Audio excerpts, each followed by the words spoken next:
আশরাফুল মাখলুকাত বানালেন। এত বৈচিত্র্য মানুষকে আল্লাহ দিয়েছেন, বিবেক দিয়েছেন, আবেগ দিয়েছেন, বাক শক্তি, কথা বলার ক্ষমতা। কোন প্রাণীর আছে? সুবহানাল্লাহ কইবেন না? বিবেক দিয়েছেন, আবেগ দিয়েছেন, বাক শক্তি দিয়েছেন, উপলব্ধি করবার মতো ক্ষমতা দিয়েছেন। আশরাফুল মাখলুকাত বানিয়েছেন এই মানুষকে। এই মানুষের মধ্যে আল্লাহ অনেক ক্যাপাসিটি দিয়েছেন। আবার আল্লাহ বললেন, ওয়া মিন আয়াতিহি খালকুস সামাওয়াতি ওয়াল আরদি ওয়া ইখতিলাফু আলসিনাতিকুম ওয়া আলওয়ানিকুম ইন্না ফী যালিকা লাআয়াতিন লিল আলিমিন। আমার সৃষ্টির মধ্যে অসাধারণ সৃষ্টি, আকাশ এবং জমিন সৃষ্টি, গায়ের রঙের ভিন্নতা, ভাষার ভিন্নতা। সুবহানাল্লাহ। আমরা কোন ভাষায় কথা বলি? কথা বলেন? আপনি কি মনে করছেন সারা ওয়ার্ল্ডে এই ভাষায় কথা বলে? ইন্ডিয়ানরা বলে হিন্দিতে, ইংরেজরা বলে ইংরেজিতে, আরাবিয়ানরা বলে আরবিতে, ঠিক কিনা? আমার দেশের বাইরের প্রথম সফর ছিল 2008-এ। সেই থেকে এক যুগ চলছে এখন সফর।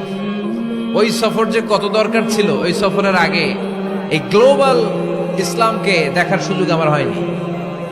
মানুষের যে কত ভিন্নতা, কত ভাষায় যে মানুষ কথা বলে।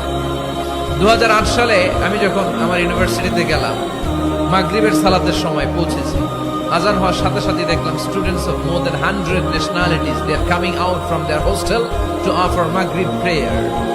মাগরিবের আজান দেখলাম, হোস্টেল থেকে বিভিন্ন রঙের ছেলেপেলেরা মাগরিবের সালাত পড়ার জন্য বেরোচ্ছে। এক একটার কালার এক এক রকম, এক একটার ভাষা এক এক রকম। আমরা বাংলায় বললে আরাবিয়ানরা বুঝে না, আরাবিয়ানরা আরবিতে বললে ইন্ডিয়ানরা বুঝে না, ইন্ডিয়ানরা হিন্দিতে বললে ইংরেজরা বুঝে না, চাইনিজরা মান্ডারিনে বললে কেউ বুঝে না। চিয়াং ফিয়াং চিয়াং, এগুলো হচ্ছে চাইনিজ ভাষা।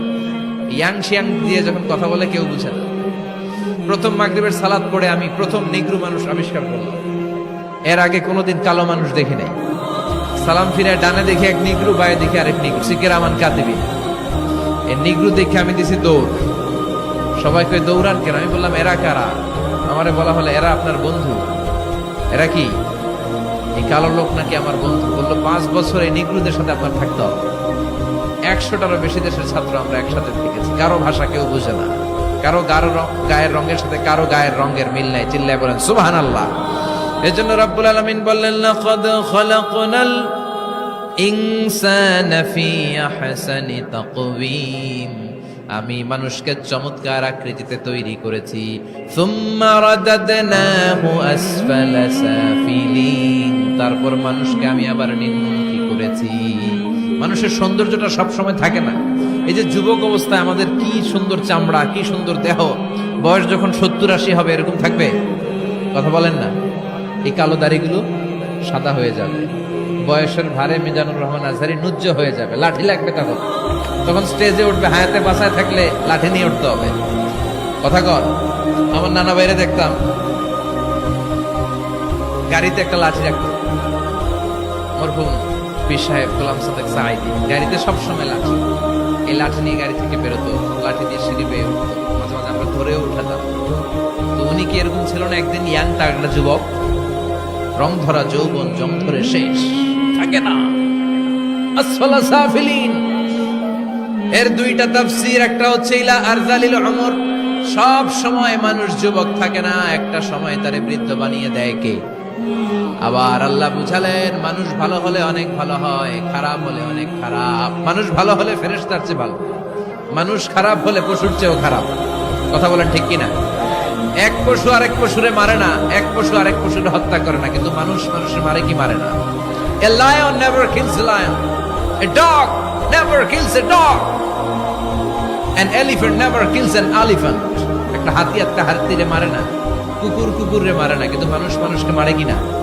এজন্য আল্লাহ বললেন, লাকাদ খালাকনাল ইনসানা ফি আহসানি তাকওয়িম সুম্মা রাদাদনাহু আসফালা সাফিলিন ইল্লাল্লাযীনা আমানু ওয়া আমিলুস সালিহাতি ফালাহুম আজরুন গায়রু মামনুন। 2 শ্রেণীর মানুষের এই বিপদ নাই, যারা ঈমান এনেছে, সৎ কর্ম করেছে। কার কথা? তবে ঈমানটা হতে হবে নির্ভেজাল। ওই ঈমানে শিরকের কোনো ছিটেফোঁটা থাকতে পারবে? তাহলে ওই ঈমান আপনারে মুক্তি দিবে। চিল্লায় বলেন ঠিক কিনা?